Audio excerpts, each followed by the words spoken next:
Welcome back, everyone, to another deep dive. This time, we're looking at something pretty foundational, Yeah. gospel principles. Oh, cool. We're going to be diving into a talk by Elder Bednar from April 2021 General Conference. Okay. It's called The Principles of My Gospel. Yeah. And it's really about understanding not just what these principles are, but why they matter in our everyday life. Yeah. We'll also be looking at some pretty fascinating examples from modern-day leaders Oh, wow. that really show these principles in action. I like that. Yeah. So what makes this deep dive so interesting is that we're going beyond just rules. Right. We're really looking into principles that come directly from gospel doctrine. Exactly. And Elder Bednar calls them, and this is a mouthful, doctrinally based guidelines for the righteous exercise of moral agency. Yeah, that's a lot. It's a bit complex. It is. But it's really just about giving you a framework to make choices that align with your faith. I like that. Yeah. So instead of having like a giant rule book for every situation, right? It's more like you're getting equipped with tools Yeah. to make wise decisions on your own. Right. I really like how he uses the word guideline. Mm-hmm. It suggests there's room for personal revelation and applying these principles to your unique circumstances. Exactly. That's exactly it. Yeah. And to make sure we're all on the same page here, Okay. let's just break down some of these terms. Okay. So when we talk about principles being doctrinally based, Yeah. it means they're rooted in the core teachings and beliefs of the gospel. And then moral agency Right. refers to your ability to choose right from wrong. Okay. And these principles help you exercise that agency righteously. So it's about understanding the why behind the what. Yes. So you can make choices that lead to true happiness. Exactly. Okay, that makes a lot more sense. Good. And speaking of understanding the why, Yeah. Elder Bednar shares this amazing anecdote about Joseph Smith. Oh, cool. So when asked how he governed so many people, Joseph simply said, "Okay, I teach them correct principles, and they govern themselves." Wow. Isn't that amazing? That's powerful. Yeah. It really highlights the power of these principles. Right. Instead of relying on a never-ending list of rules, Yeah. this approach empowers individuals to develop their own internal compass, so to speak. Right. So they learn to apply these principles to a wide range of situations Okay. and make righteous choices based on their understanding of the gospel. I think that's something we can all relate to, right? Oh, yeah, absolutely. We've all faced situations where there isn't a clear-cut rule, but we need to make a decision. Yeah, And that's where these principles can be so valuable. absolutely. Right. Now, to bring this idea to life, Okay. Elder Bednar uses some incredible examples from modern church leaders. Okay. He talks about President Dallin H. Oaks Yeah. emphasizing the principle of non-distraction during the sacrament. Okay. It wasn't about giving a list of specific rules. Right. But rather about helping those preparing and administering the sacrament understand the underlying principle of reverence and avoiding distractions. So instead of saying don't do this or don't do that, Right. President Oaks focused on the why, Exactly. helping those young men understand the sacred nature of the ordinance and the importance of creating a reverent atmosphere. Yes. Yeah. This approach encourages them to think critically Right. and apply the principle in a way that's appropriate for their specific context. And think about how this applies to your own life. Yeah. The principle of non-distraction can be so powerful in your personal worship, too. Oh, for sure. Whether it's during prayer or scripture study, or even just trying to feel the Spirit more fully. Yeah. Minimizing distractions can make a huge difference in your experience. That's a great point. It's so easy to get distracted these days. It is. But if we can learn to create that space for reverence and focus, Yeah. our spiritual lives can be so much richer. That's right. Now, another fascinating example Okay. comes from President Nelson's teachings about the Sabbath day. Okay. Instead of focusing on rigid rules, Right.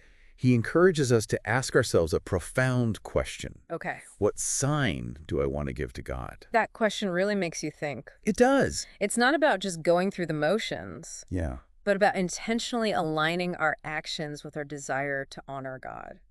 And what's so powerful about this Yeah. is that it shifts the focus from external rules to internal motivation. Right. It's about connecting with the deeper meaning of the Sabbath Yeah. and living it in a way that reflects our personal commitment to our faith. Imagine applying that same principle to other areas of your life. Okay. Work relationships, even how you spend your free time. Right. What sign do you want to give to God? Wow. It's a question that can guide so many of your choices. It's like having a guiding principle Yeah. for living a life of purpose and integrity. It's not just about one day a week. Right. It's about making choices that reflect our deepest values Yeah. in every aspect of our lives. And President Nelson takes this concept even further by asking another powerful question. Okay. Are you willing to let God prevail in your life? Oh, wow. Now, this goes beyond outward signs and gets to the heart of our motivations. That's so true. It makes you really examine if you're ready to surrender your will to God's plan. Right. Even it might be different Yeah. from what you initially had in mind. It's not easy. Exactly. Yeah. It challenges us to consider whether we're truly seeking his guidance Right. and allowing him to lead us. That's powerful. And this principle of letting God prevail can be applied to so many areas of life. Like what? From the big decisions like marriage and career choices to even the everyday moments like how we respond to challenges or interact with others. So it's not just about abstract ideas, No. but about practical application in our daily lives. Exactly. How would you suggest someone start applying this principle, Okay. say at work? So imagine you're facing a difficult situation. Okay. Maybe there's pressure to compromise your ethics. Right. Or you're dealing with a challenging coworker. Oh, yeah. Ask yourself, Mm-hmm. what would it look like to let God prevail in this situation? Interesting. It might mean speaking up for what's right, Right. even if it's unpopular. Mm-hmm. It might mean extending forgiveness, Yeah. even when it's hard. That's a great example. Yeah. It reminds me of Elder Bednar's analogy of the ship's helm. Oh, yeah. He says that gospel principles act like a helm, guiding us through the stormy seas of life. I love that analogy. Just like a ship needs a helm to stay on course. Right. We need these principles to guide our choices and actions, especially when life gets turbulent. For sure. Think about the storms you might be facing right now. Stress, uncertainty, difficult relationships. Oh, yeah. These principles can provide a sense of grounding Okay. and direction, Right. helping you weather the storms Yeah. and stay true to your values. It's like having a compass that points us toward true north, even when everything around us feels chaotic. Exactly. But it's not just about surviving the storms, is it? No, it's not. It's about living a life of joy and abundance. Absolutely. Yeah.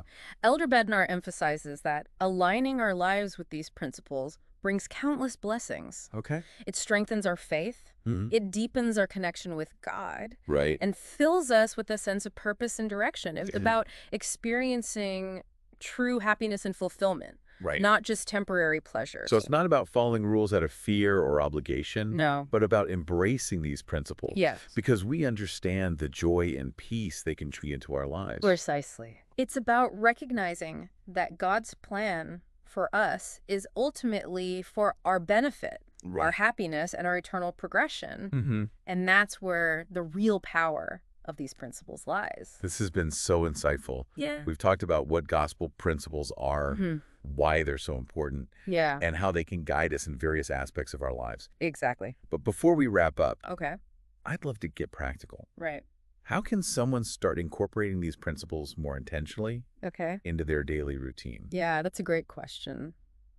It's one thing to understand these principles intellectually, Right. but it's another to actually put them into practice. Absolutely. It's like learning a new skill. Yeah, It takes time and effort Right. and consistent practice, for sure. but the rewards are definitely worth it. So where do we even begin? Well, first and foremost, it starts with study. Okay. And I'm not just talking about reading, Right.